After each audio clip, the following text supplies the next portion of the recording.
Hello and good morning, evening or afternoon, depending on when you are tuning into this, the latest episode of Edie's Susty Talk. This is our series of video interviews to keep us all feeling a bit more connected to sustainability leaders from across the world throughout COVID and beyond. And I'm delighted to have dialing in from France today, I believe, Danone's Vice President for Agriculture Procurement and Sustainability, that's Yann-Gael Rio. So it's a delight to have you. How are you? Hi, Sarah. I'm good, and thanks for having me. No, thank you for coming on. We've had a couple of professionals from Danone on over the past year or so, so great to be carrying on the conversation. And with that in mind, I think it's probably best to start with a bit about your role and your remit. So in your role as Vice President, how does that fit into the company's wider sustainability work? My current role consists in overseeing both the procurement and sustainability agenda for agricultural commodities. Our key ag sourcing is around animal and plant-based milk. We do also a bit of fruits and vegetables. In my role, I procure these agricultural commodities, and also I'm in charge of overseeing the transition of Danone agriculture supply chain towards regenerative agriculture. And I think the key essence of that organization is really to combine the commercial agenda of procurement with the sustainability agenda of the company. Great, that makes complete sense. So I'm presuming you get to speak to both the sustainability team and the procurement team a lot and work closely. Yes, I'm working with both teams a lot. I'm working with both the suppliers, but also all the stakeholders, NGOs who are supporting us in our journey towards regenerative agriculture. Danone is committed to transition its supply chain towards regenerative agriculture, and that also serves the climate neutral goal of Danone. We are committed to be climate neutral by 2050 and to halve our carbon emissions by 2030. So all of this is part of an integrated agenda, and agriculture at Danone is compose the essence of the Danone footprint when it comes to climate, but also when it comes to water footprint and social footprint. So that's why this is really at the core of the company attention, because we won't succeed on our sustainability agenda if we don't succeed on our agriculture transformation. For sure, obviously that's natural given the size and the sector and the positioning of the business. And I really wanted to come on to that journey to regenerative ag today. So I was just looking at the latest stats on this. So as of end of year 2020, it was 12% of Danone's direct sourcing was accounted for by regenerative ag. So I'd love to hear a little bit more about how the company got to that point in terms of what kinds of farms are included, and you mentioned what kind of partnerships there are in place as well. Sure. So first, if we look at our supply chain, our footprint, we work directly with 50,000 farmers across the world, mostly fresh milk suppliers, with whom we've got daily relationship and also long-term relationship. And then we work with above 400,000 farmers, which we are not necessarily working with directly, but we are connected through suppliers.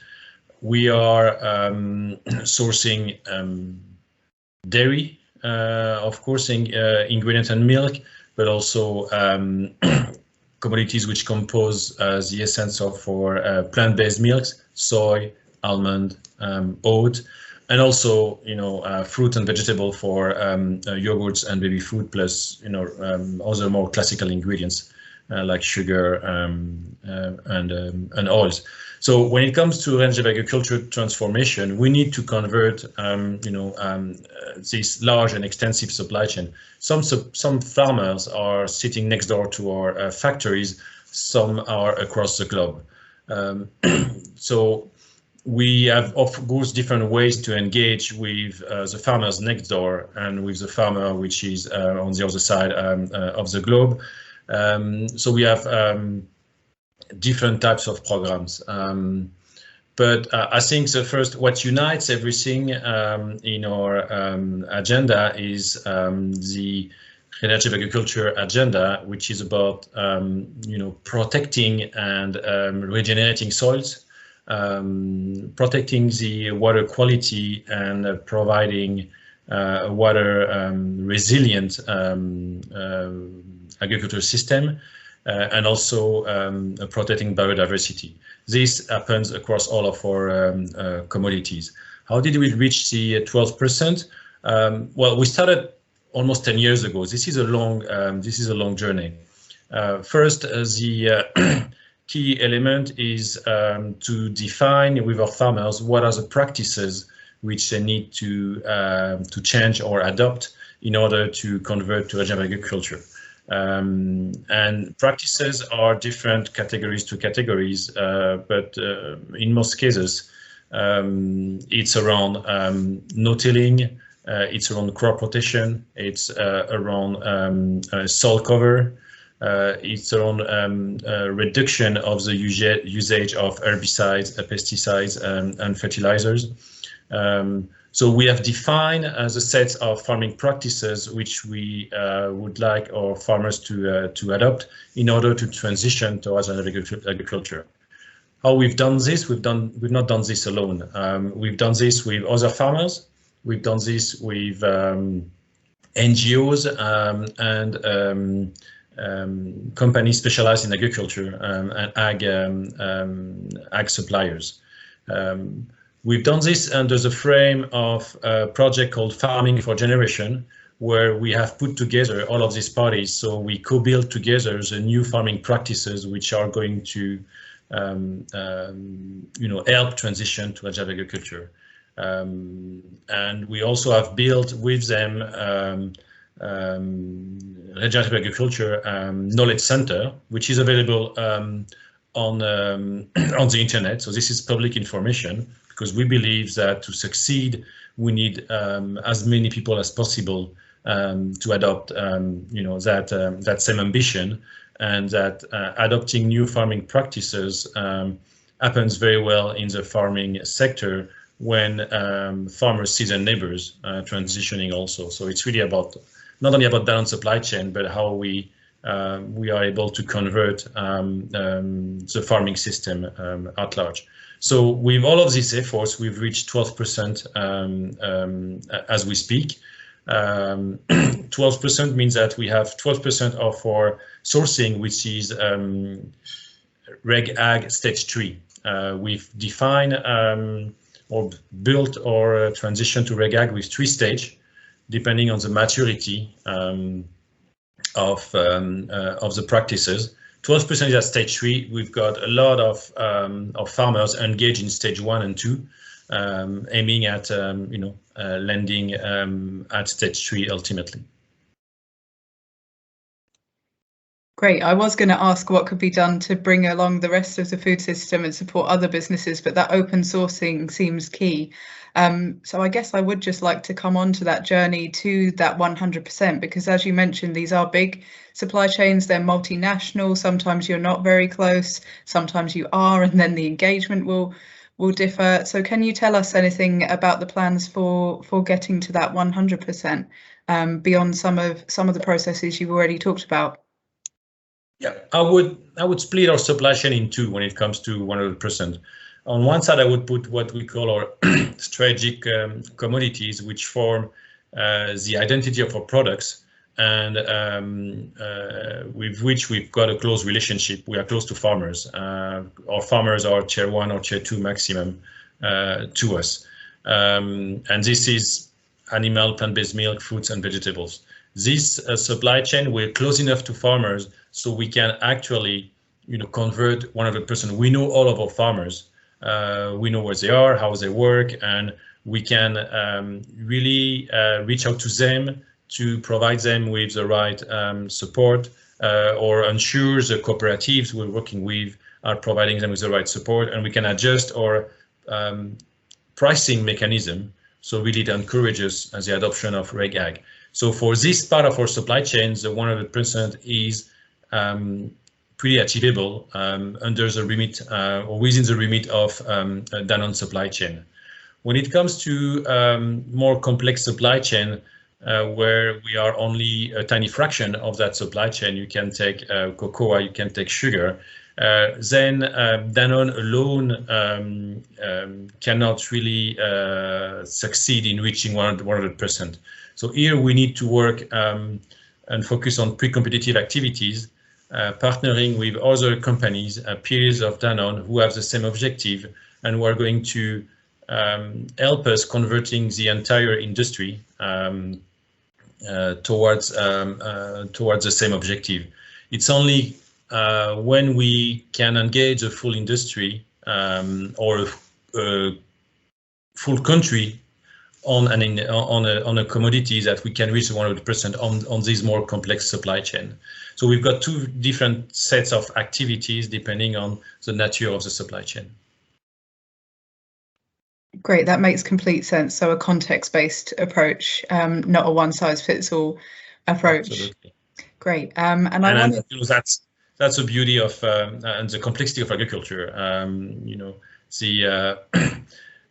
Even each ag system or farming system is different. And when you talk sugar, when you talk milk, when you talk cocoa, these are very different farming systems. And even for one farming system, depending on whether you farm in the US, in Europe, or in Africa, the context is very different, and the challenges can be quickly very different.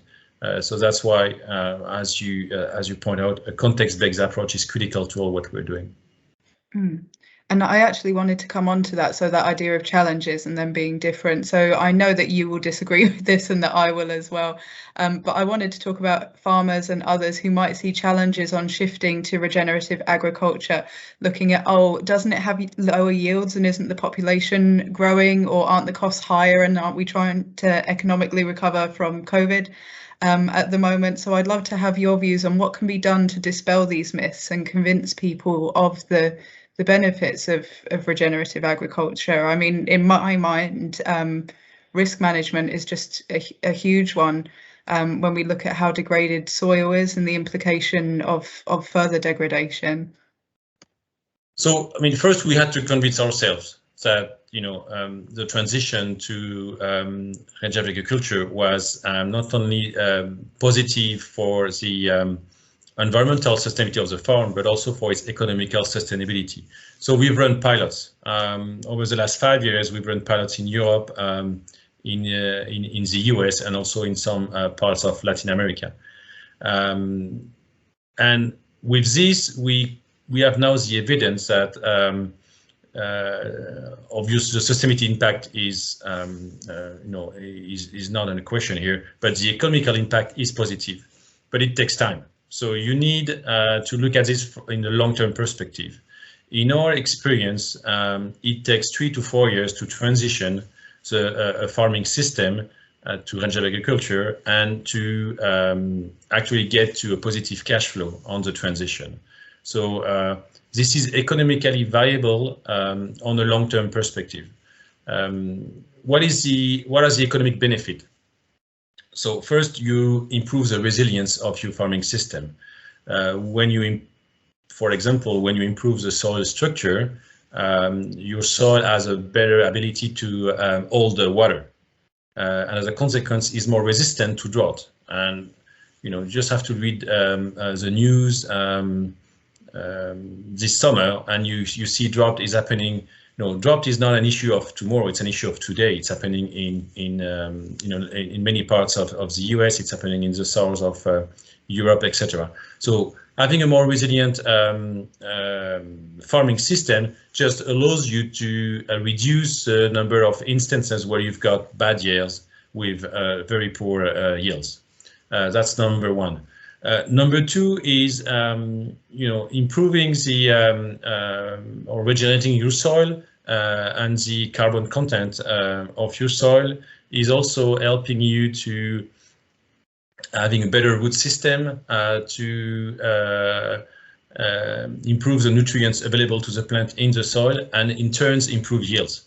When you improve, not only does it help improving yields, it helps reducing the input cost of fertilizers, for example. So this virtuous circle, which I'm describing, is happening after 3 to 4 years, and then is having a positive economical impact.